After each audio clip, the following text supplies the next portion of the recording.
Hi everyone. While I love to make elaborate meals, because that's the way I've learned from my mom and my dear auntie Jadi as I like to call her, I don't always feel like being in the kitchen in 120-degree weather and with the fires, which is what we were recently experiencing in Sacramento, and just cooking over the stove. So sometimes you just want to make quick meals, whether you've been working from home all day or you are just coming home. So this is a quick meal. It's a pizza and you can make it healthy. So I'm gonna go over a couple of things. Usually I was really against getting dough from outside, but I tried this Trader Joe's garlic and herb pizza dough that's pre-made, and it was a game changer. I really liked it, and it was very bready, but not too bready. You want to take some dry flour, and it's not elaborate. It's so quick, and we are going to form this into a dough. I still am trying to learn the trick on how to do this best, but I feel like I have not mastered it yet, but I will. Okay.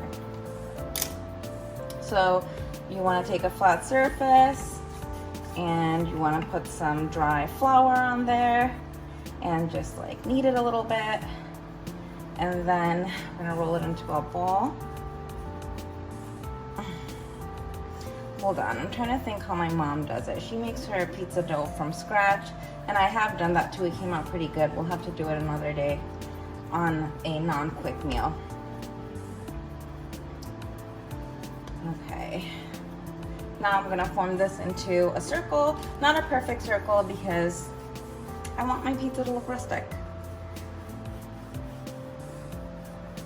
Okay, it's been a little bit of a wrestling match. Can't feel the air conditioning anymore, but I got him to be around. Here he is. Okay. So I'm going to take a pizza pan, or if you have a pizza stone, that would be great.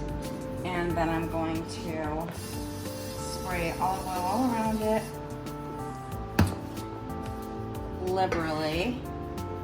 Let's go, pizza. Here we go. Okay, and when you put it in here, you can expand it, kind of form the crust. I wish I had a bigger pan so I can really form the crust, but this will be really good too. All right, set this aside. And now the sauce. So since we're trying to be quick, I don't really like using canned sauce, so I'm gonna use fresh tomatoes and grapevine, but any tomatoes will do.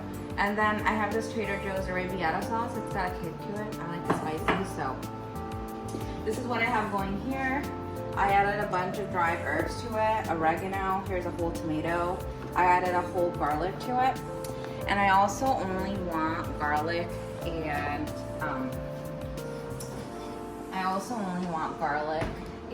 jalapenos on my pizza. Usually, I like putting veggies in. So I put 2 whole garlic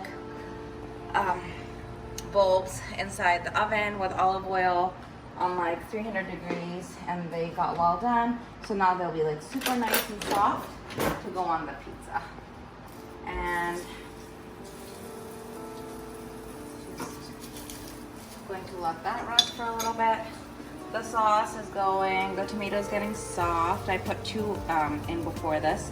And I also put lots of garlic in here. I like my sauce a little chunky.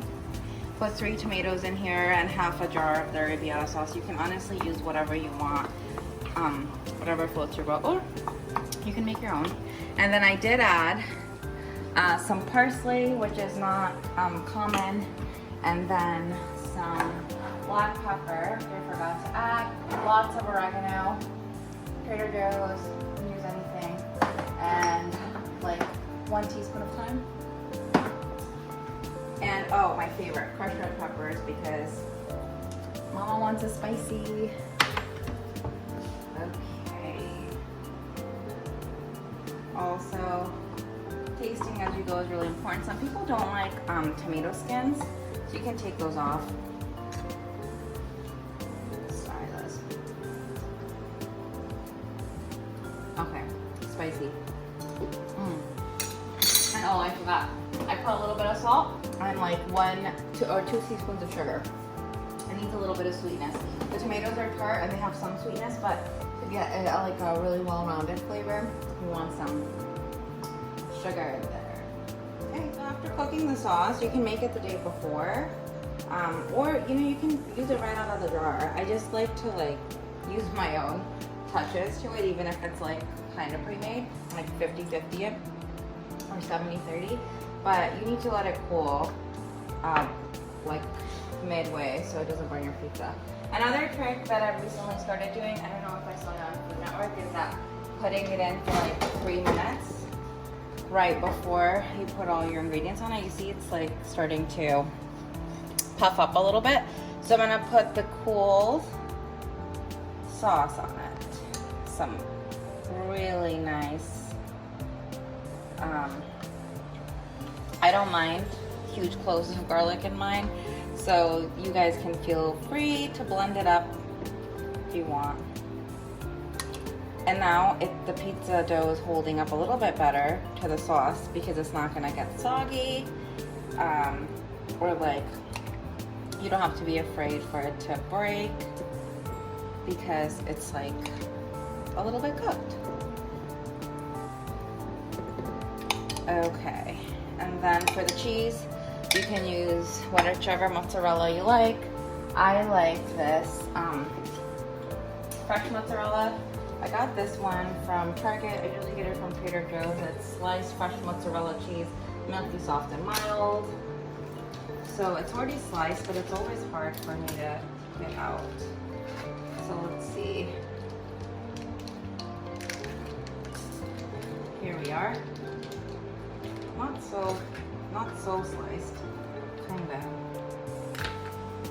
thin. Kind of, sorry, big. I think I'm gonna slice it into thinner pieces, so it's not like overwhelming. The one thing that I wish I have some basil growing. I would love to put some basil on this, but it's kind of dying, so I guess I need to revive my plant or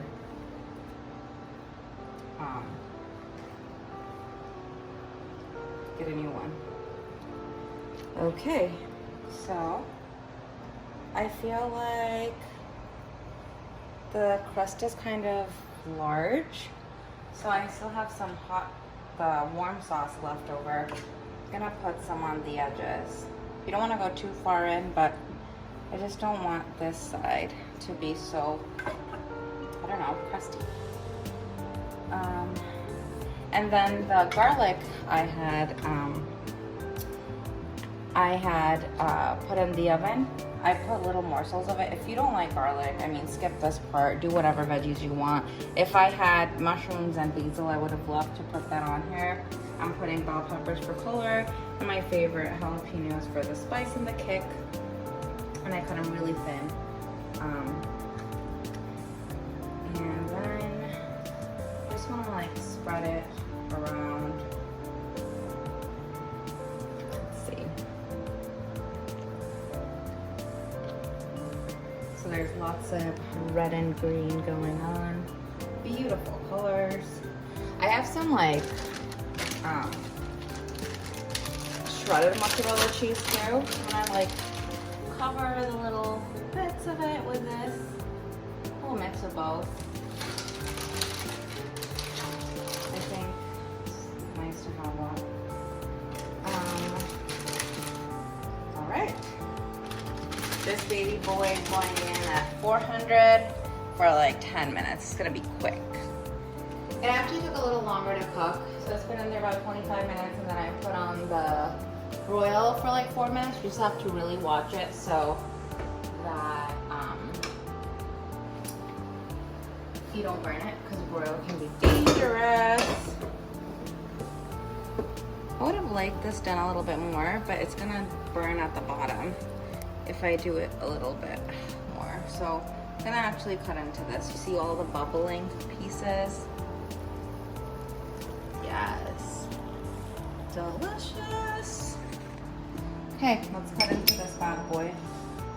So, you don't have to have a pizza cutter, but it helps, especially for a pizza lover.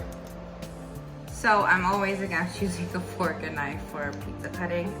I just like to pick it up the East Coast way, the New York, Connecticut way. But it's really hot and I really need to try it. So, and I'm super hungry. So I'm gonna cut into this and do a taste test for all of you. Nice layers.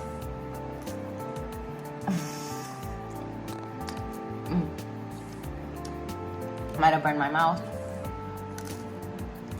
So the sauce is perfectly tangy, tomatoey.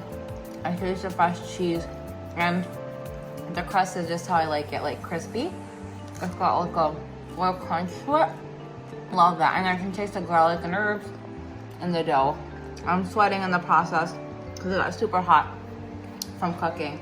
And then I had some leftover sauce, so I brought it over to dunk my crust in with a breadstick. I recommend making this if you have a Trader Joe's around, or you can use any kind of pizza dough. But I think rolling it out on my own made me feel like I was making it. Make it, let me know how it is.